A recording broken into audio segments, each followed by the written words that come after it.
My sister moved into my house for college and demanded my room as her study space. Then I found out she had secretly dropped out months ago and was planning one last move to drain the family and disappear. I, 29, never thought I'd be writing one of these posts, but here we are. I need some perspective because my family is making me feel like I'm being unreasonable, and I'm starting to question my own sanity. I've been living in my own house for the past 4 years. Yes, my house. I saved up for the down payment.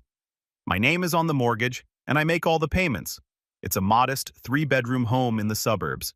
Nothing fancy, but it's mine, and I'm proud of it.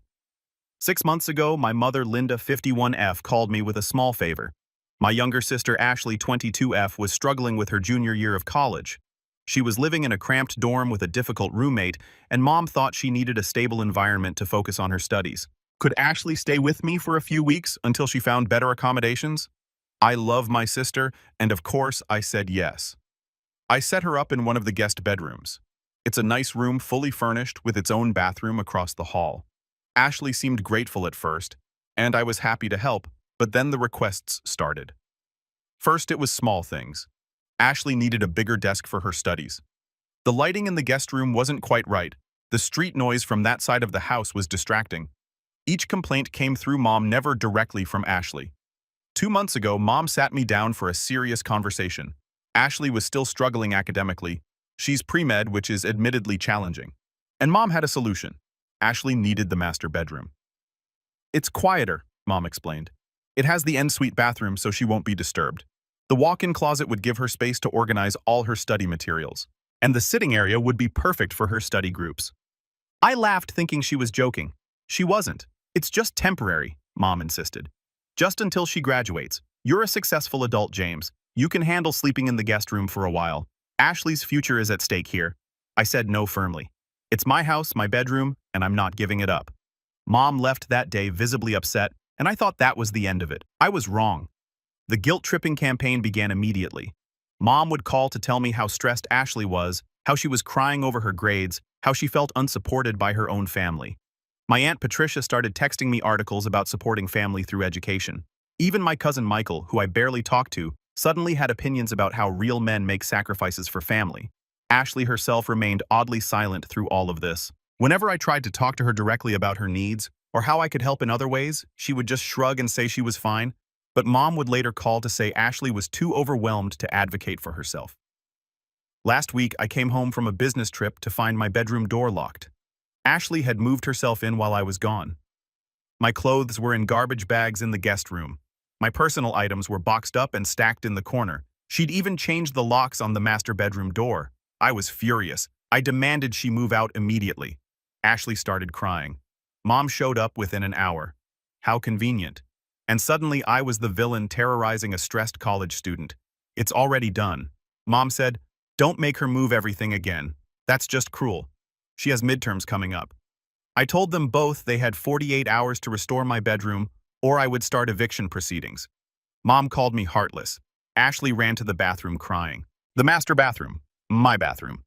They left eventually, but not before Mom told me I was choosing property over people and that my father would be ashamed of who I've become. It's been 3 days. Ashley is still in my bedroom. She's added a padlock to the door. Mom has rallied more family members to text me about how selfish I am. My phone is blowing up with messages about supporting family and temporary sacrifices and how successful people don't need material things to be happy. I've contacted a lawyer. I have the eviction papers ready. But am I really about to evict my own sister? Am I the here? Should I just suck it up for another 1.5 years until she graduates? I need outside perspective because my entire family is making me feel like a monster for wanting to sleep in my own bedroom in my own house that I pay for. Update 1 2 weeks later. Well, this exploded more than I expected. Thank you to everyone who responded to my original post. Your comments gave me the confidence to stand firm. And boy, do I have an update for you. First, to answer some common questions from my original post. Yes, I did give Ashley written notice before her stay began that it was temporary. No, she doesn't pay rent or contribute to utilities. Yes, I've been paying for her groceries too. And yes, the padlock she installed was actually a smart lock that she programmed herself. So here's what happened. After reading your responses, I decided to go through with the eviction. I served Ashley with a formal 30-day notice to vacate. I also installed security cameras in the common areas of my house, completely legal in my state, because I had a feeling things were about to escalate. I was right. The day after serving the notice, I came home to find my master bedroom door wide open and 4 strangers in my room. Ashley had invited her study group over. They had completely rearranged my furniture. My California king bed was pushed against the wall to make room for a massive whiteboard she'd installed. My 65-inch TV was disconnected and sitting on the floor to make room for medical diagrams and charts. But here's the kicker. They were eating takeout on my bed without plates, just directly on my $3,000 mattress. I told everyone to get out immediately. Ashley tried to argue that she had tenant rights and could have guests. I pointed out that even if she had tenant rights, spoiler, she doesn't, as she's a guest with no lease and pays no rent. She has no right to destroy my property. One of her study friends, Kevin, tried to get in my face about interrupting their important work. I simply pointed to the security camera and asked if he really wanted to be recorded assaulting a homeowner in his own house. They all left pretty quickly after that. But Ashley didn't just rearrange my room. Oh no, she had decorated to make it more conducive to studying. This included removing all my personal photographs and replacing them with motivational quotes, taking down my curtains and installing blackout blinds that she screwed into my window frames, setting up no less than 7 essential oil diffusers for concentration and calm, replacing my bedding with her own. Where is my stuff? Still haven't found it. Installing those LED strip lights all around the ceiling. And this is my favorite part, putting child safety locks on my closet and dresser drawers because her study materials were private. I documented everything and sent the photos to my lawyer. The next morning, Mom showed up at 6 a.m. She had a key. Apparently, Ashley had made her a copy. Mom let herself in and started banging on the guest room door, demanding I stop this nonsense. Ashley's study group is supposed to meet here every Tuesday and Thursday, she announced. You've disrupted her entire schedule. Do you know how hard it is to coordinate 5 pre-med students' calendars? I informed her that she was trespassing and needed to leave. She actually laughed at me. You can't trespass in your child's home, she said. That's when I played my ace. I've been recording our conversation single-party consent state, and I asked her to repeat the part about having a key made without my permission. She realized her mistake and tried to backtrack, but it was too late. I told her she had 2 minutes to leave her key and get out, or I'd call the police. She left the key, but not before telling me I was dead to her until I came to my senses. The family bombardment intensified. I started getting calls from relatives I haven't spoken to in years. Apparently, Mom told everyone I was making Ashley homeless during finals week. She conveniently left out the part where Ashley has a dorm room she's still paying for. Oh yeah, did I forget to mention that Ashley still has her dorm? She's been paying for it this entire time. Or rather, Mom has been paying for it. She just doesn't like her roommate and prefers my house. 3 days ago, I came home to find that Ashley had changed the smart lock code on the master bedroom. I couldn't get into my own room again. But this time, I was prepared. I had already called a locksmith to meet me at the house. While waiting for the locksmith, I heard voices inside my room. Ashley had her study group over again. I could hear them through the door, talking about their plans for the room. Once we get the Murphy bed installed, we'll have so much more room for activities. Ashley, are you sure your brother won't mind if we use this as our permanent study spot? He's never here anyway. And Mom says possession is 9/10 of the law. Murphy bed permanent study spot. The locksmith arrived and I had him remove the entire smart lock system and install a traditional deadbolt. While he was working, Ashley came out and started screaming about me violating her privacy and destroying her safe space. That's when things got interesting. One of her study friends, Jennifer, actually spoke up. Ashley, isn't this your brother's room? Why are you acting like he's the bad guy? Ashley's mask slipped. She went from crying victim to furious in seconds. He has 3 bedrooms, she snapped. He doesn't need the biggest one. He's just being selfish. Mom promised me this room would be mine until I graduate. He's ruining everything. Jennifer looked uncomfortable. Your mom promised you your brother's room. The whole study group suddenly seemed very interested in leaving. As they gathered their things, I overheard one of them whisper, "This is why I study at the library. Too much drama." After they left, Ashley tried a new tactic. Suddenly, she was my sweet little sister again. She apologized for getting carried away. She admitted Mom had been pushing her to take the room. She even offered to pay rent $50 a month for the master bedroom in a house where the mortgage is $2,200. I told her the eviction notice stands. She has 2 weeks left. Yesterday, I got a call from my lawyer. Apparently, Mom had contacted him pretending to be me and trying to cancel the eviction. She used personal information to try to verify her identity.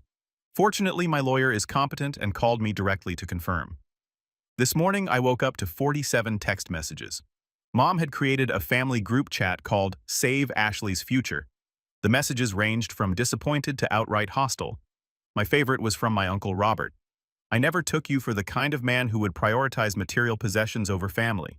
Your sister is trying to become a doctor. You're destroying her dreams over a bedroom. I responded with one message. Anyone who continues to harass me about my house will be blocked.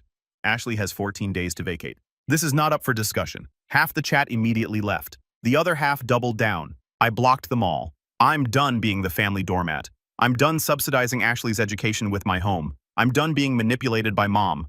We'll update again after the eviction deadline. Considering the escalation, I'm guessing there will be more to tell. Update 2, 1 month later. I know you've all been waiting for this update, and oh boy do I have a story for you. Buckle up, because this is a wild ride. First, let me address the eviction deadline. The 30 days came and went, and surprise, surprise, Ashley didn't move out. In fact, she doubled down. The morning of the deadline, I woke up to find a printed notice taped to the guest bedroom door where I'd been sleeping.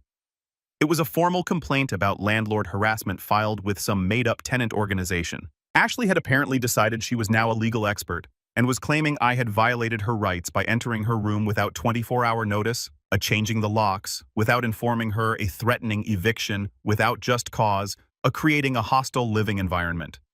I actually laughed. My lawyer had a good chuckle too when I sent him the photo. But wait, it gets better. I came home from work that day to find a moving truck in my driveway. Finally, I thought she's actually leaving. Nope, she was moving more stuff in. Apparently, she'd cleared out her dorm room entirely and was fully relocating to my house. I immediately called the police. When they arrived, Ashley put on the performance of her life. Tears hyperventilating the works.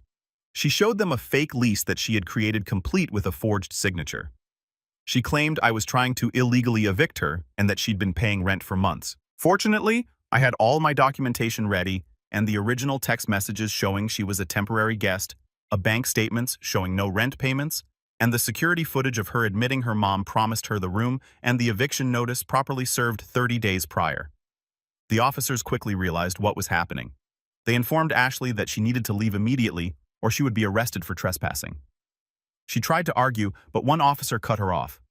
"Ma'am, you just showed us a forged document. Would you like to add that to your charges?" She left, but not before Mom showed up. Mom arrived just as Ashley was being escorted out. The look on her face was something I'll never forget. Pure rage mixed with disbelief. She actually tried to block the police car and had to be warned about obstruction. Then she turned on me. In front of the officers' neighbors and anyone within earshot, she screamed that I was a pathetic excuse for a son and that I valued square footage over family. She said my father, who passed away 10 years ago, would be spinning in his grave at what I'd become. I remained calm and asked the officers to please ensure she left my property as well. As they escorted her to her car, she yelled, "This isn't over!" She was right. The next few days were relatively quiet. Too quiet. I knew they were planning something.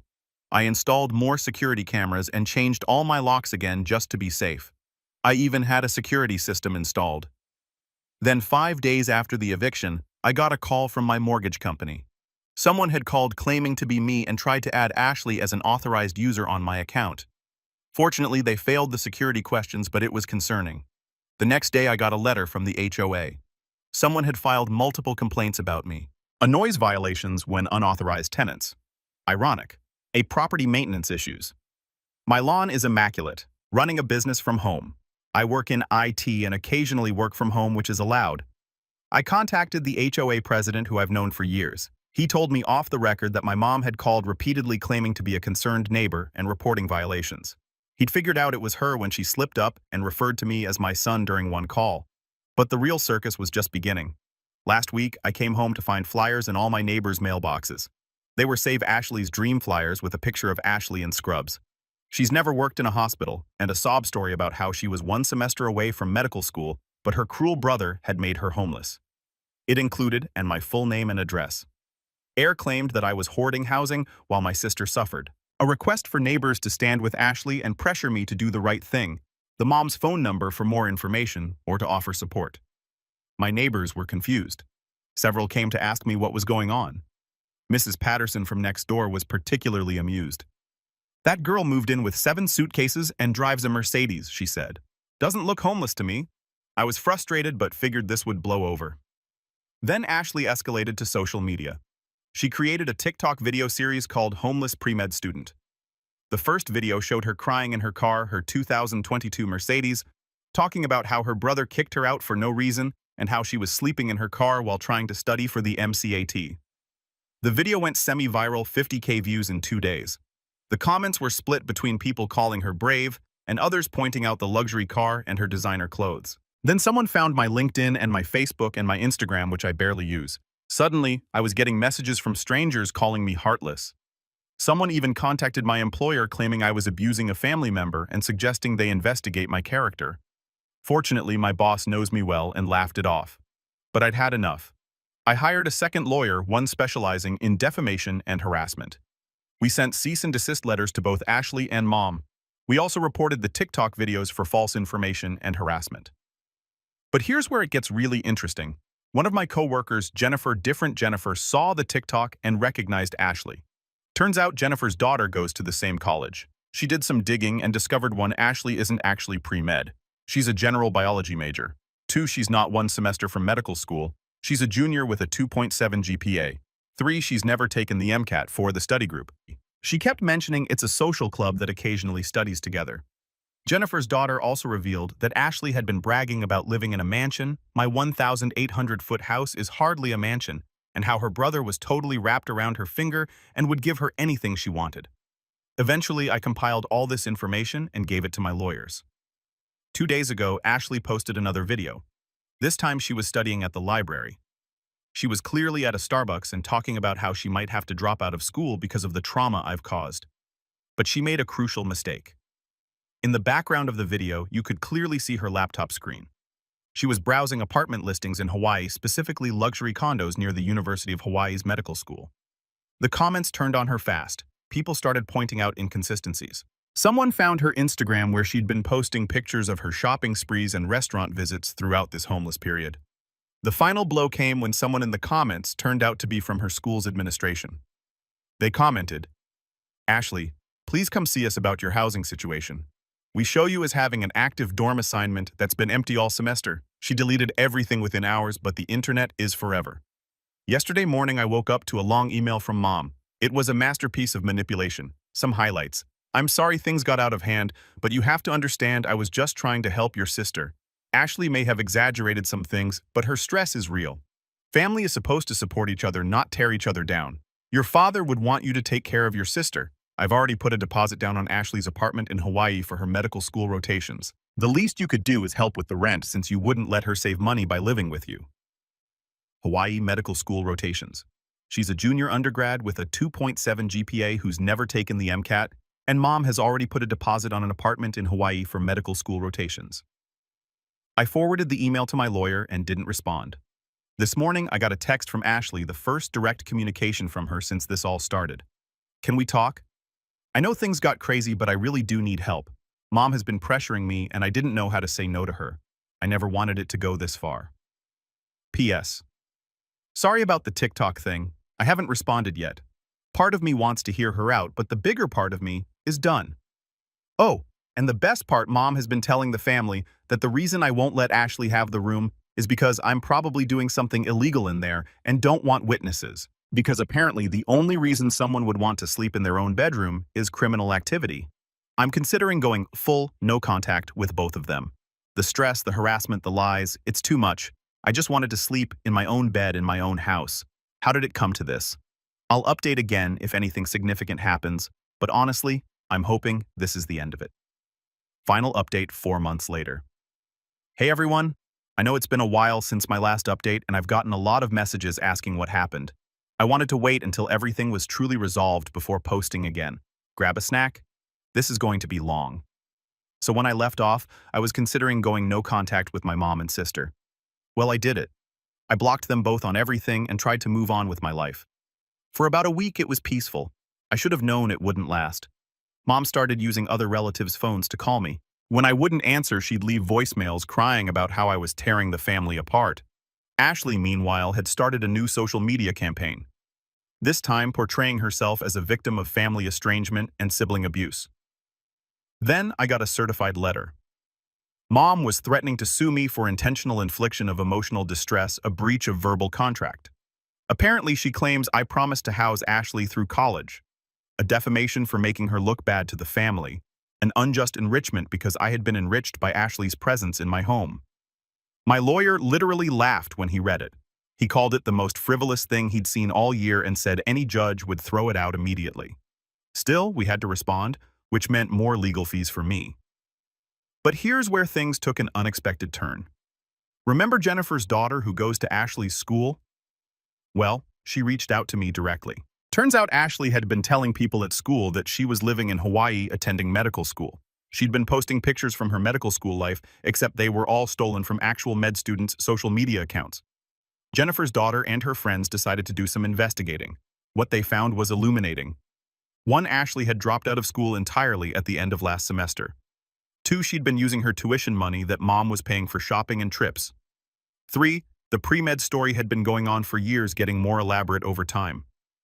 4, she told different friend groups, different stories about why she wasn't in school, from taking a gap year to work in a hospital to doing research at Johns Hopkins. The girl sent me screenshots of everything, including Ashley's elaborate lies about being accepted to Harvard Medical School, but choosing to go to Hawaii because the ocean air helps her think. I sat on this information for a few days, unsure what to do with it. Then I got another surprise. My Aunt Patricia, the same one who had been sending me articles about supporting family, called me. She'd been trying to remain neutral, but something had happened that changed her mind. Mom had approached Patricia asking for a $50,000 loan. For what? To pay for Ashley's medical school tuition. Patricia, being smarter than Mom, gave her credit for asked to see acceptance letters, transcripts, anything official. Mom got defensive and said Patricia should trust family. Patricia did her own digging and discovered everything I already knew. She was furious not just about the lies, but about the fact that Mom had been hitting up multiple family members for money, all for Ashley's fake medical school journey. It turns out Mom had borrowed $30,000 from my Uncle Robert, $15,000 from my grandmother, a $20,000 from my Aunt Carol, a various smaller amounts from cousins and family friends, all for Ashley's medical education. Patricia called a family meeting. She didn't invite me, Mom, or Ashley, just the people who had been giving money. The truth came out and the family was livid. My Uncle Robert was particularly angry because he'd taken out a loan against his 401k to help support Ashley's dream. My grandmother had given money she'd been saving for her own medical expenses. The family confronted Mom and Ashley together. I wasn't there, but Patricia filled me in later. Apparently, Ashley tried to maintain the lie even when confronted with evidence. She claimed the screenshots were edited and that people were jealous of her success. Mom, when backed into a corner, finally admitted she knew Ashley wasn't in medical school, but insisted she was supporting her daughter through a difficult time and that the money was being used for Ashley's future.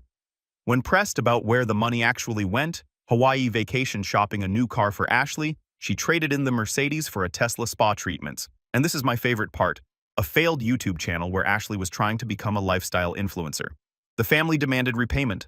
Mom said she couldn't pay it back because she'd spent her savings on Ashley. Ashley said she couldn't pay it back because she was building her brand and would pay everyone back when she was successful.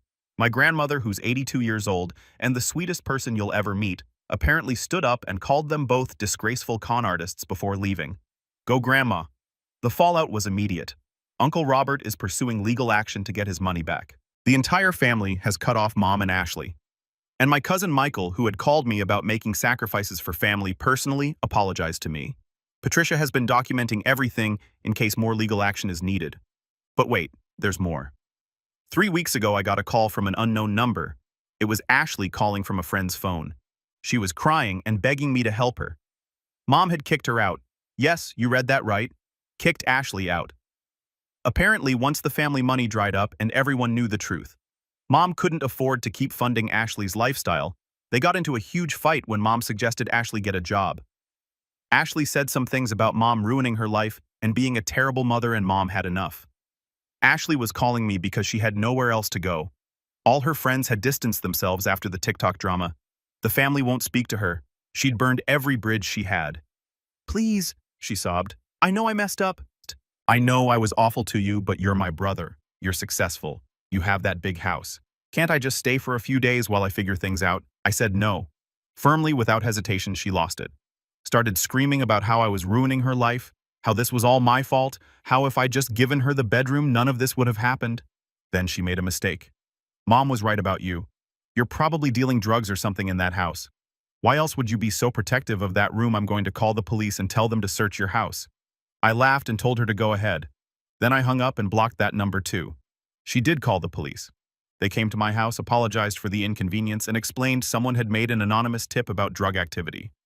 I invited them in, showed them around, including my perfectly normal master bedroom, and they left within 10 minutes. I filed a report for false police reporting. Ashley was arrested 2 days later. Mom called me from the jail begging me to bail Ashley out. I declined and hung up. Ashley ended up spending 3 days in jail before one of her influencer friends bailed her out. Last I heard, Ashley was couch surfing and still trying to make it as an influencer. Her follower count has plummeted after multiple people exposed her lies. She's posted a few apology videos that are really just her blame shifting and playing victim. Mom has been eerily quiet. Patricia told me she's been working at a grocery store to try to pay back some of the money she owes the family. She's told a few relatives that I'm dead to her, which honestly feels like a gift at this point. As for me, I'm doing great. I've been sleeping in my master bedroom in my house in complete peace. I've reconnected with the family members who apologized, and we've actually grown closer through this ordeal.